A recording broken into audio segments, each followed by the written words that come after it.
Welcome to another great story with your host, Nick Sandino, brought to you by The Village Christian Church. Do you know any great stories? We sure do. And we can never find enough time on a Sunday morning to tell them all.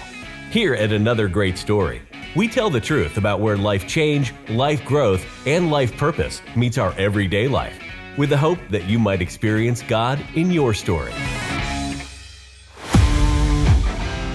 Welcome back to Another Great Story. I'm your host, Nick Sandino. Joining me today is an old friend, Jessica Salzman.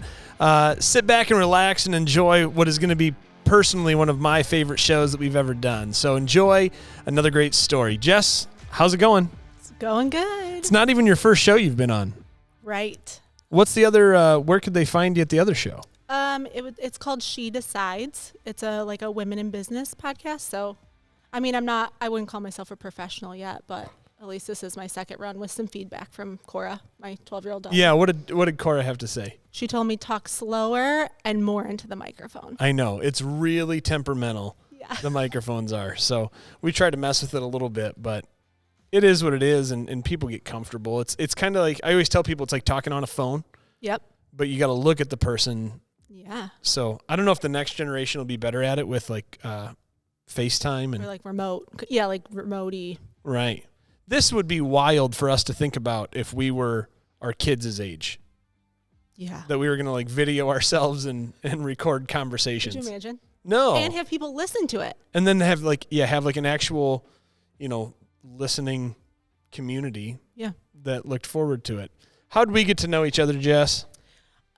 So my family and I had in 2012, I believe, we were invited to church by Candace and Jared Baker, and we're not really open to it in that moment. I had grown up Methodist, and my husband had grown up Catholic, and we just were like, no, we're good. We're good right now, and whatever. Well, then my oldest one, Cora, I don't know if you remember this, she got sick. Yeah. Yeah, I do forget parts of that sometimes. Yeah, and so I just remember being like, okay, how you And you're talking sick at 6 months old. Yeah, so I think she was born in November. It was February, so that was probably 3 or 4, and she got RSV, which is more serious when they're little, right? And so I was like, okay, maybe I do need something bigger than me, right? It's in those moments where I'm gonna be really honest. I was making a deal with God. Right. Make my kid better, and I promise I'll go. Right. And so I finally started coming, but Mark, my husband at the time, he stayed home with Cora because she was still pretty immunocompromised, and they were keep her at home, whatever. And then before we know it, he was coming, she was coming, she was in Kid Village, we were attending, and that was back at the Minooka Junior High. I don't know if we're supposed to bring it up or not, but we've brought it up a bunch. Yeah. It's always it's like a borderline between reminiscing and grumbling. Sure. Between there's so many great memories there. Yeah. And the school was good to us. Sure. But it's despite location. Sure. I think that's fair to say. Yeah. Yeah. It was never easy. No, but I think that made it super organic because everybody was going to because you wanted it wasn't easy. Yeah. Did you? That's interesting. Did you remember thinking that the school was weird? Yeah. Yeah.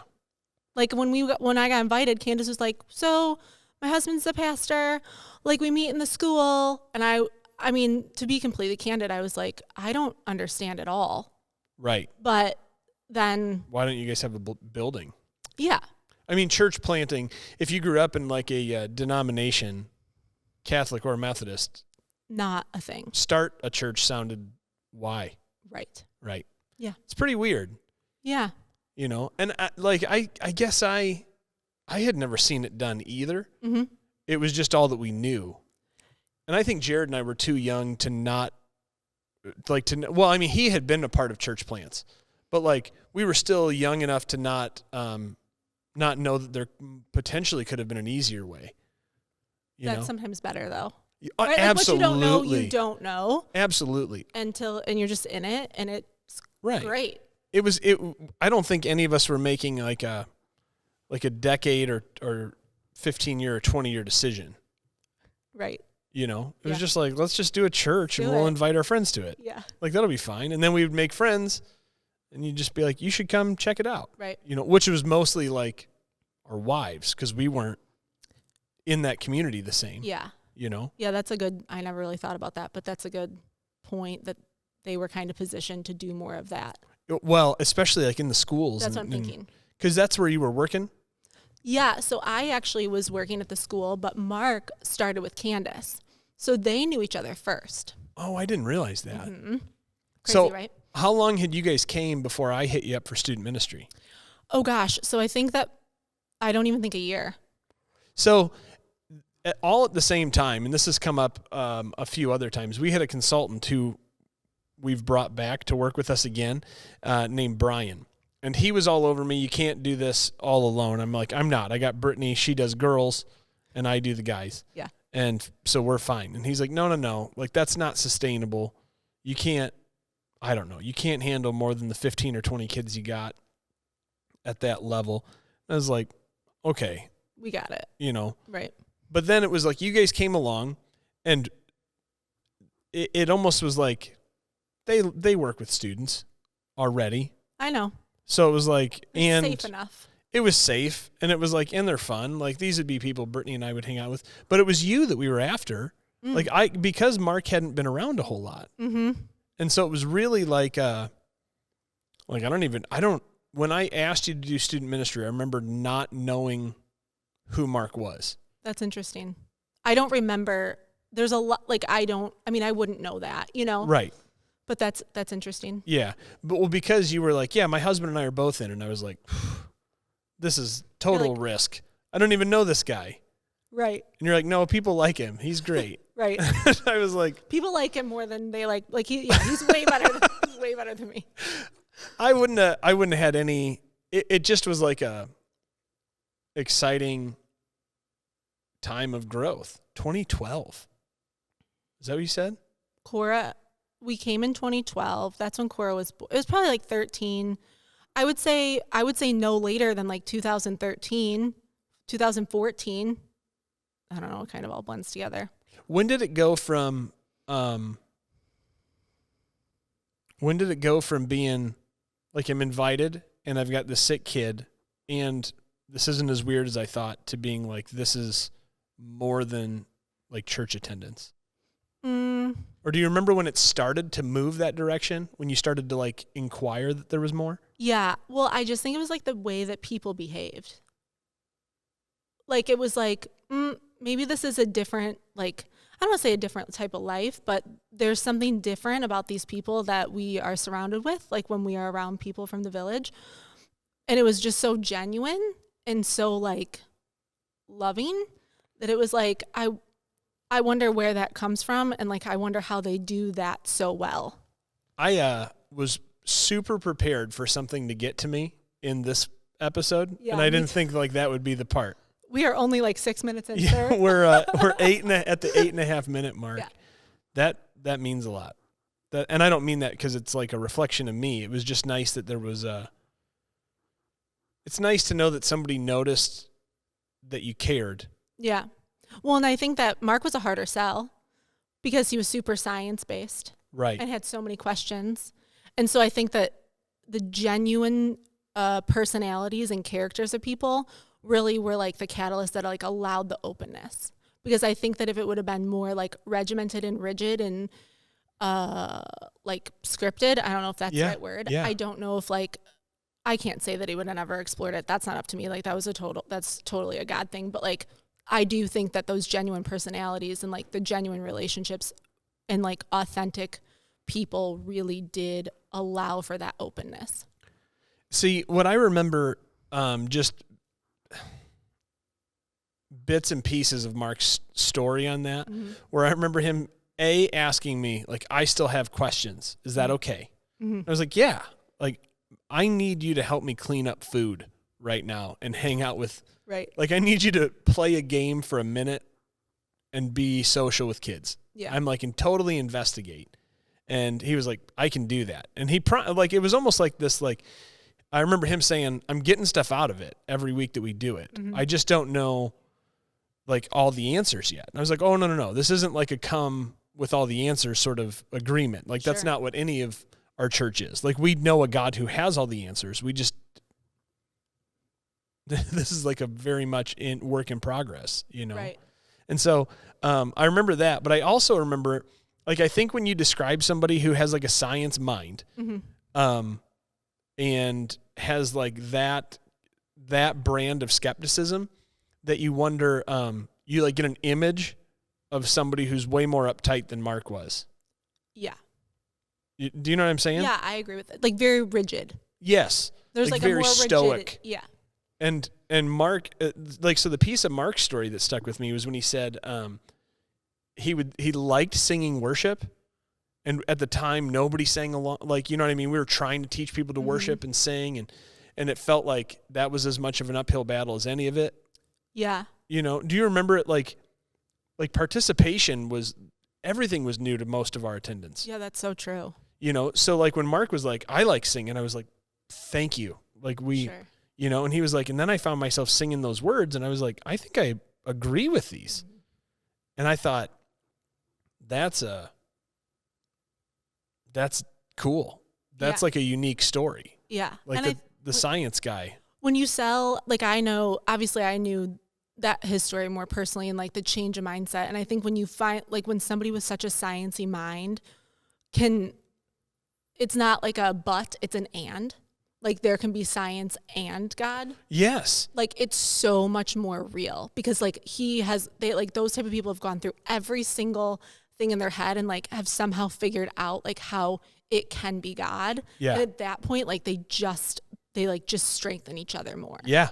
It was that was really cool. beautiful. I agree. Like, to watch it. And I had never been so wrong as to think we could do it on our own. Because then I was hooked on having, like, good people around. It was so fun. It was just so much fun. Yeah. Like, all of a sudden, like, youth group was, you know, trickling in, and like, so I'd say this, like, let's tell the hard part. Yeah. And then I've got a couple funny things Okay. just to let people off the hook, Okay. you know? Yeah. Do you want to tell, like, the next parts of it? Yeah. So I would say that the moment that when you asked me, like, when did it all switch? Remember that paint night we had? Yeah. Yeah. So at that paint night, like, Mark gives his testimony, right? And you cannot. And 2 weeks later, like, we find out that he has this brain tumor, Yeah. right? And that was rattling. I would say that that's not even the right word. That was devastating. And I just remember, like, people coming to my house, and I was thinking, oh my gosh, like, we were literally just on the mountaintop. Like, we just got to know, like, exactly who Christ is. And, like, you know, and here we are, like, getting kicked down the other side. And that is how it feels a lot in the moment because it's so cloudy, right? And it's so scary. And, like, looking back now, like, it's been 9 years. Like, looking back at it, that timing of God, like, could not have been more perfect. And not that I would ever question God's timing, but we do, right? Oh, and I just think that, like, you know, we have this paint night. Mark gives a moving testimony. Literally 2 weeks later, like, we're getting shoved down the mountain. It and, like, feels like our best youth group night we've ever had. Yeah. Like, it really felt like, oh, this had never, like, kicked off the way that it just worked. Yeah. You know? So we had a paint night, because I don't feel like anybody has a clue what we're talking about. It sounds like weird kids painting party. Right. But we basically had Lauren come in, design something that would be teachable, like the paint parties that people have now and pay for. And so we bought canvases, and all of a sudden kids were, like, really occupied with painting a picture.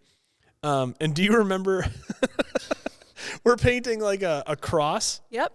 On, like, with a sunset, yeah. You know, and some girl screwed it up and dropped, like, a bomb, like an F-bomb. Oh, I do vaguely remember that. And I remember Mark, like, giggling behind her and saying, "Come as you are," and and like, it diffused it, like, in a huge way. But I was like, and then, like, I'd hit him up to share his story. I'm like, just, like, where you're at in real time with God. And he did a great job. And maybe, like, I think my brain merges stuff. So tell me if I'm wrong in this. I swear that's the night he asked, like, hey, be praying. I've got headaches.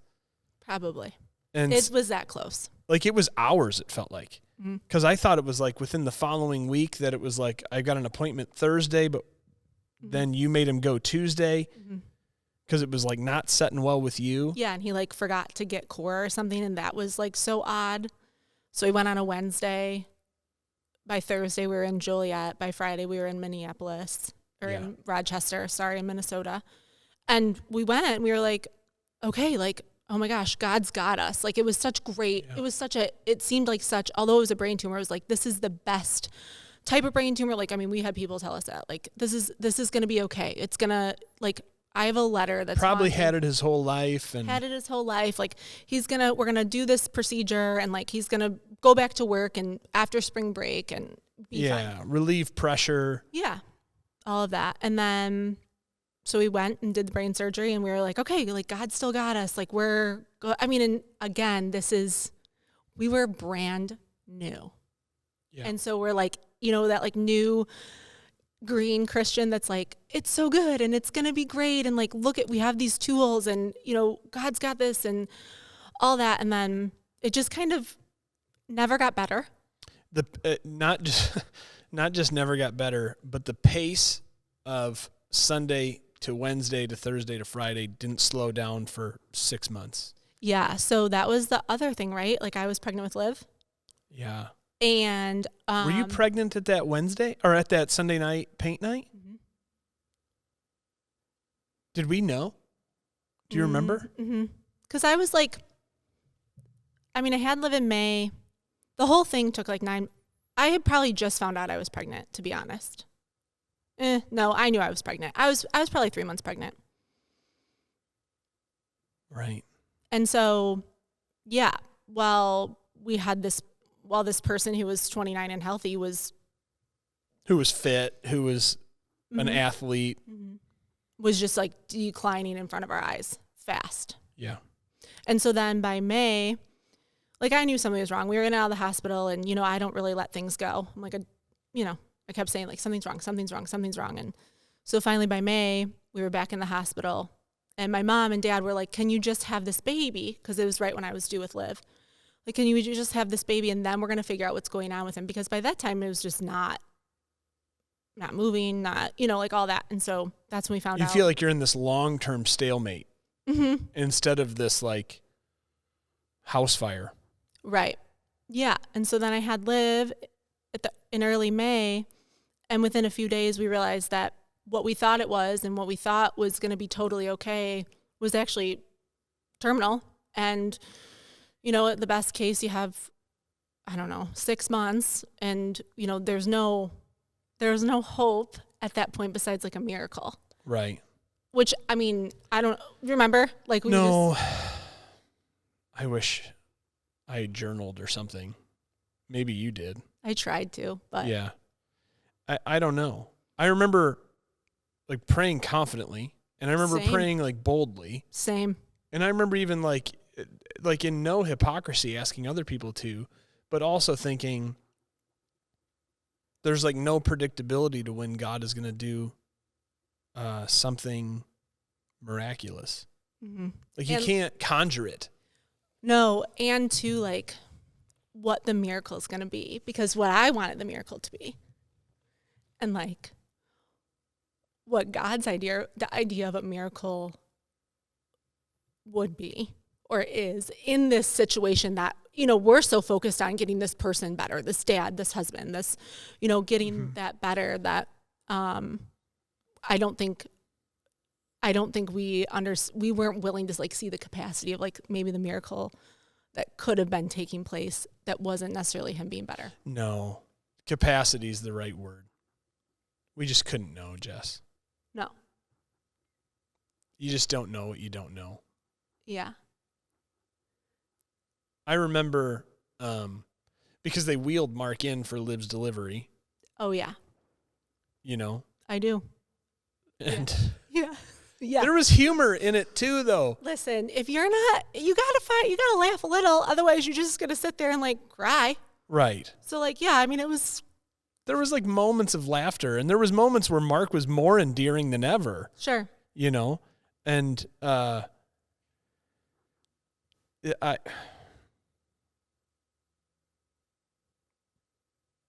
Yeah, you just, there's no like right way to feel. Right. And when you're feeling it the first time. Right. But like looking back, so then like, okay, that all happens we find this like devastating diagnosis out in May.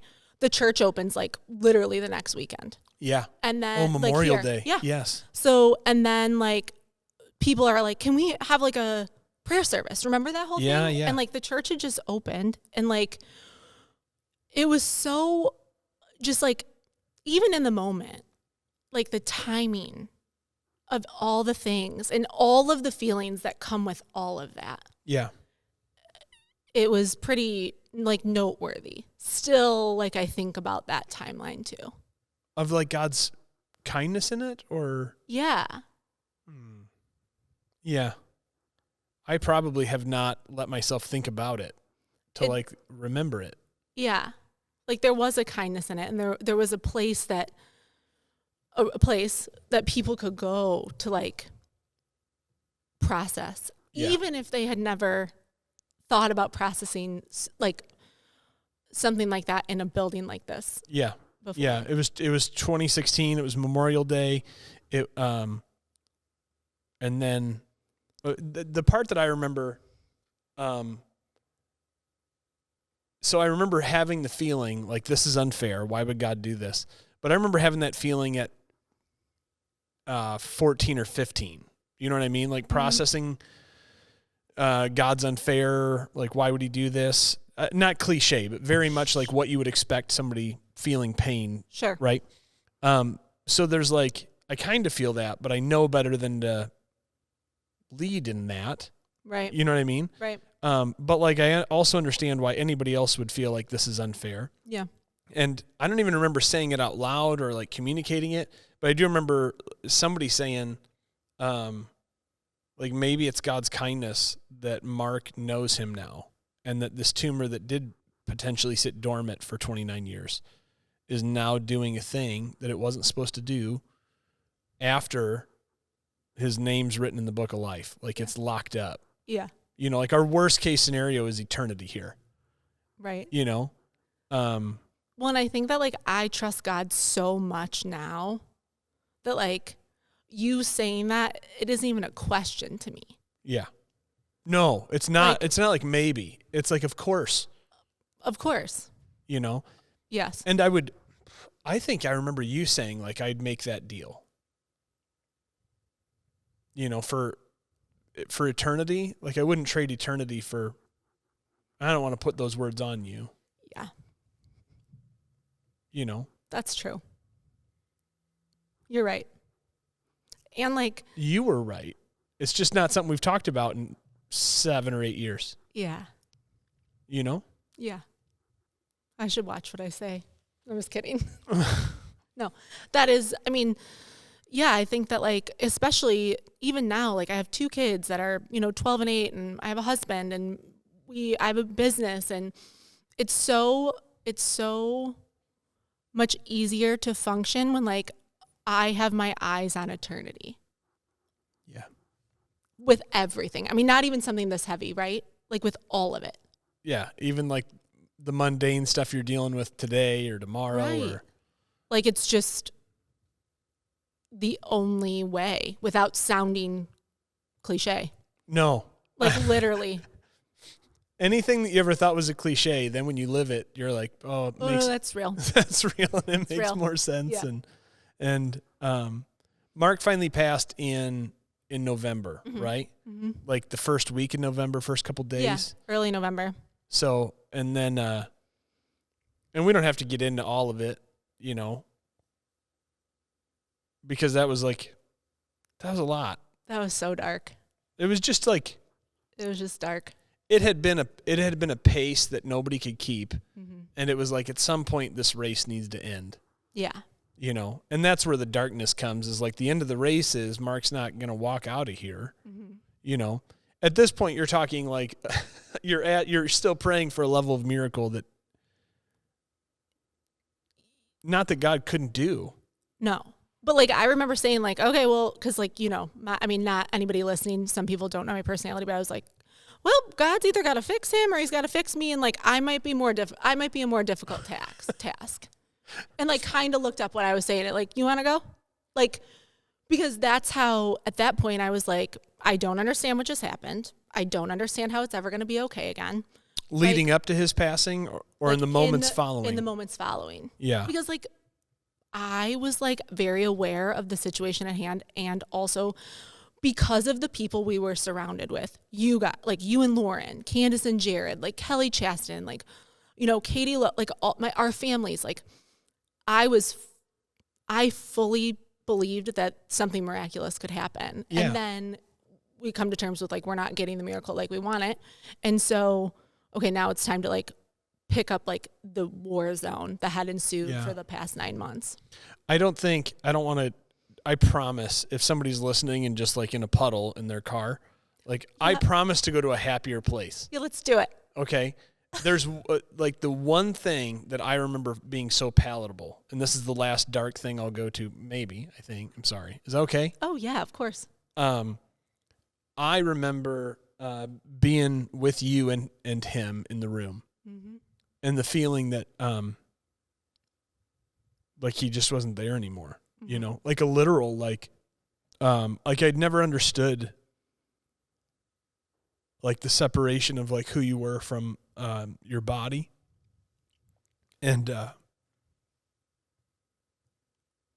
like that moment again was like something sweet and horrible of it was like, oh my goodness, he's not here, you know? And you're like looking at him, and there was like a relief, and there was a but if he's not, then that all makes sense. Right. You know? Yeah. And then sometimes you like come back and like say something wild. Right.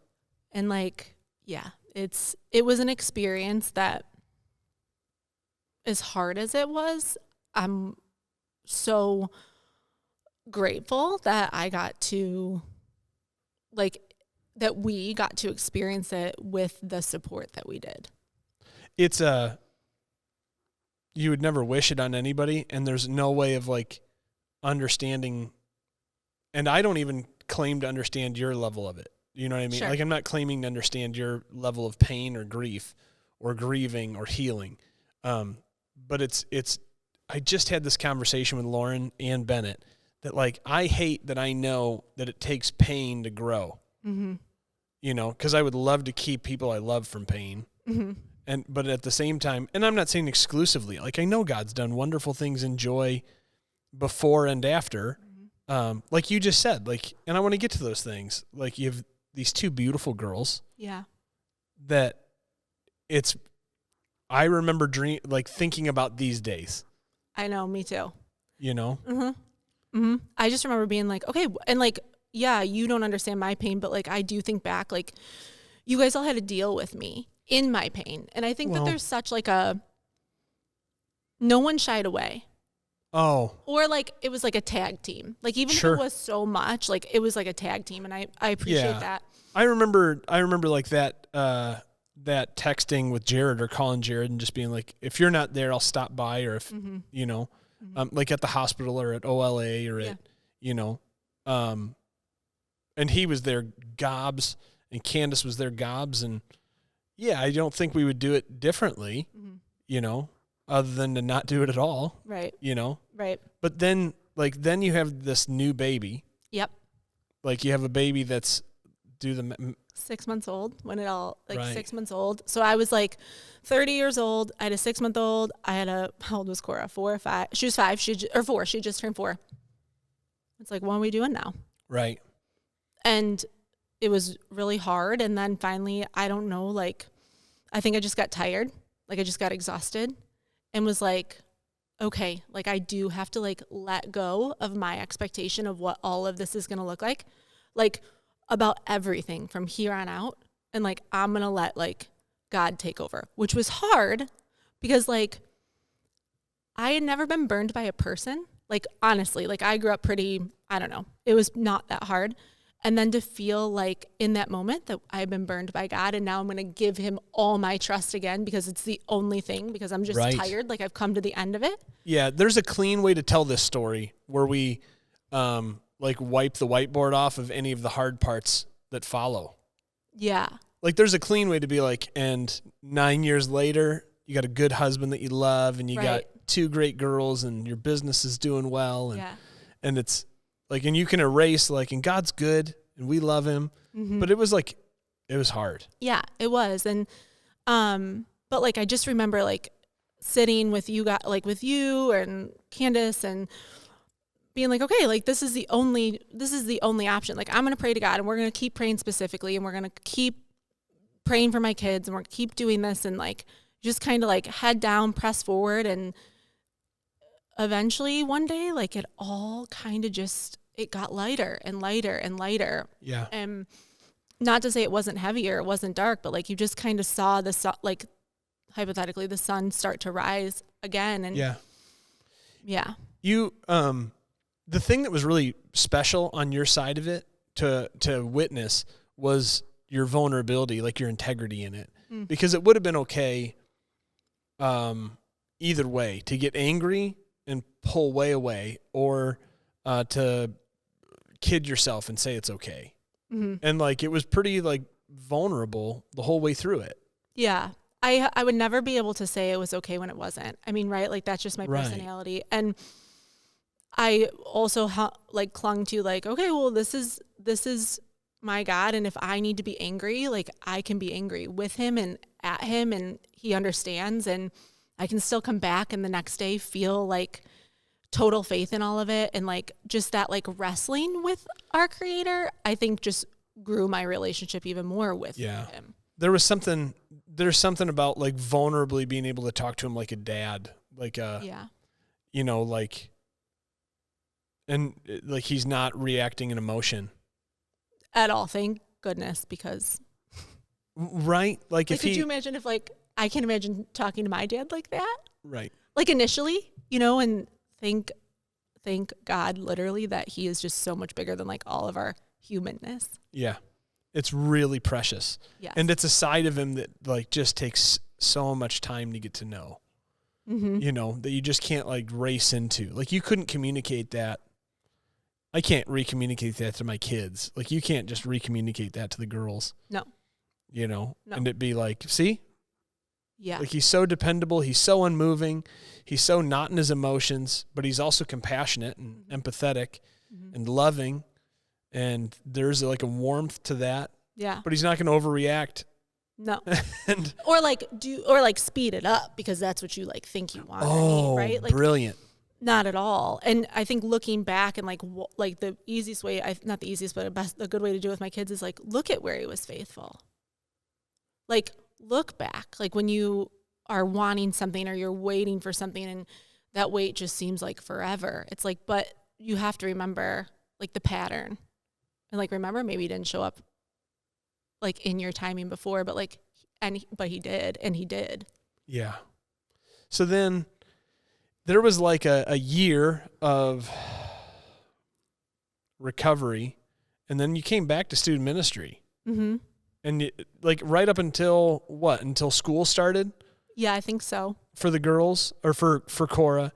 And like that was like there was something even precious in that again. Yeah, it was very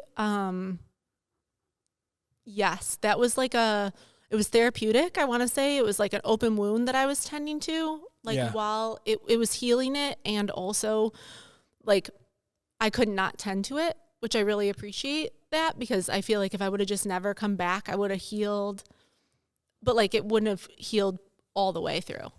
Was there like closure? I think there was some closure, and just like and getting to walk away on your terms, like to go be a mom. Yeah. Like that was the dilemma. Like you had a little girl you had to put to bed early on Sunday night. You couldn't be here till 8:30, 9 o'clock. And it was so fun. You know, it was fun. Yeah. I did need to go. And I think that was another thing too. It's like, okay, it's really time to be a mom and learn how to like do this myself. And yeah, it was time to step away from that at that moment. It was like a fun, it was fun to see you be able to walk away on your terms.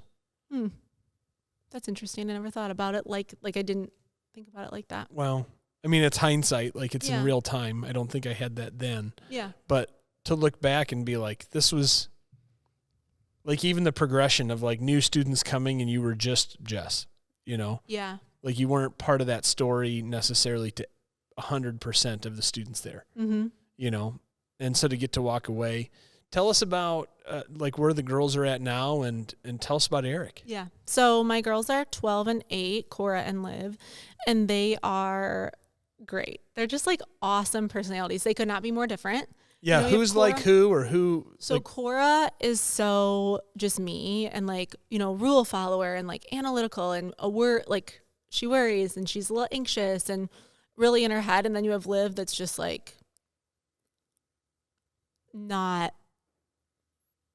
on earth, which in the best possible way. Like lives in her own lane. She's doing her own thing. Nothing really affects her. with joy, like So much joy. yeah. Like so much joy. And there's like Liv looks. Correct me if I'm wrong. Liv looks way more Van Aslan. Liv is so my grandma. Like Okay. she's such a Van Aslan, yeah. And Yeah. Cora has little bits of both of you. Little bits of both. I mean, she does look like her dad. Yeah. Yeah, she does. And yeah, they're great. We just, you know, we're driving back and forth to dance a lot. They're in school. Is that their thing? Is That's dance? their thing, yeah. They love it and they never complain and it's a good group of people and the people who are leading it are good people and Good. I really appreciate that space for them 100%. Yeah. I just saw him like, I don't know, a month or so ago. And I smiled at Cora. And I was just like, hey, Cora. And in my head, I'm like, I'm always cautious. Like, you don't know me like the way I think I know you, you know? Yeah. And like, I was ready for like a 12-year-old's response. Like Yeah. I was ready to be like old guy where she was like, hi, you know? Right. And like, she lights up and smiles. And I was like, I love him, Yeah. you know? Thank you. I am so grateful that they have turned out as amazing as they have. They're pretty special. Yeah. Like it doesn't take much time seeing them and seeing the way they interact with you or interact with your mom and dad or interact with Eric or. Yeah. And I think that like, I just was like I've just been so fearful because it was such a mess for a minute that like, I was like, oh my gosh, I just hope these kids turn out okay. Like I just hope, and they are so amazing. Yeah. And it is, I mean, Eric is Eric and I got married in 2021, October of 2021. And like, that's been fun too. Yeah. You know, it's just we have a great relationship and I am so appreciative. I would pray like, oh my gosh, like if I'm going to find a person, which I wanted, I mean, if you remember, like I was like, I want to be a wife. Like I really enjoy being married. I want to move forward. I feel like it's really important for my kids to have a father figure in their life. And I just remember praying, like, I hope that God, please give me like a girl dad. Like, please give me somebody that understands girls and has girls or doesn't have girls, but just like has the heart for that. And there was Eric. Yeah. And that 2021. So we got married in 2021. We met what month in did you say? 2018, October. And so you're coming up. Oh, you were what? Did you say 4 years? Yeah, 4 years. Yep. Coming up on 4. Mm-hmm. So that's been good, and just like navigating that relationship too. And Eric's awesome. He loves my kids so well, and I just appreciate that. Yeah. Like so much, and loves me really well too. But you know, I just appreciate that he has stepped in and has really like honed in on being that person for my kids, because that was something I was so afraid of. Yeah. Yeah. It's weird to replay these things because I do mental gymnastics to like, I don't, sit and ponder those things a lot, but to see that it's not finished and still very much like that God's still very involved and has his hand all over each piece of that story, whether it's you, whether it's Eric, whether it's Cora, whether it's Liv, like there's evidence there. Like he's not done. Like he's still doing things, like still in his time and still at his hand and still at his mercy. And yeah, it's hard to question the circumstance, because it is just like so like perfectly orchestrated for all of us. Yeah. Yeah.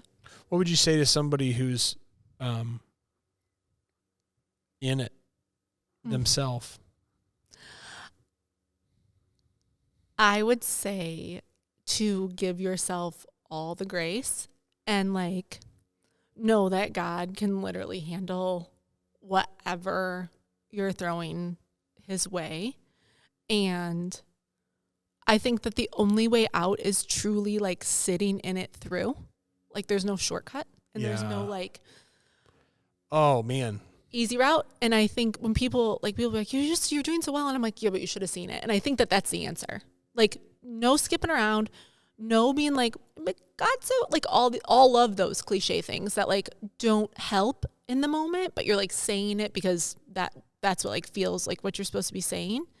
And just like knowing that even though if it doesn't feel like he's listening or he's answering or he's doing anything like that is for your good, like that couldn't be further from the truth. That feeling couldn't be further from the truth. And that feeling is so valid and like should not be shoved under a rug. Yeah. But that's where like that remembering, like I remember when I felt like that and I see it now.